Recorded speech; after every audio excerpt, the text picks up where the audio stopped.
tumesogeza huduma karibu kwa wananchi. Naomba nikuthibitishie mgombea mwenza wa urais, zipo kata hapa Rufiji wananchi walisafiri kilomita 70 kufuata shule ya sekondari, kilomita 70. Ni kwa nini walikuwa wasiichukie sisi? Waliichukia sisi kwa sababu hatukupeleka huduma za kijamii, hatukupeleka shule, hatukupeleka vituo vya afya. Na leo hii wana Rufiji hawa wana mapenzi ya dhati na Chama cha Mapinduzi, kwa sababu tumefanya kazi kubwa usiku na mchana kwenda kuwakomboa.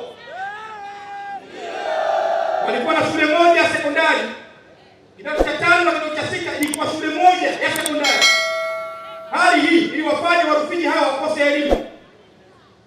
Lakini miaka 5 ya Rais Samia tumejenga shule 7 za kidato cha 5 na kidato cha 6, shule 7 kutoka shule moja ya sekondari.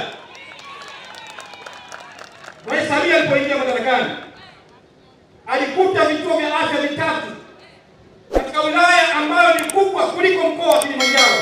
Vituo vya afya vilikuwa vitatu na vilikuwa havina hadhi ya kutoa huduma za afya. Huo ndio ukweli. Miaka 5 ya Rais Samia, mgombea urais kupitia Chama cha Mapinduzi, tumejenga vituo vya afya 9 kutoka vituo vya afya vitatu.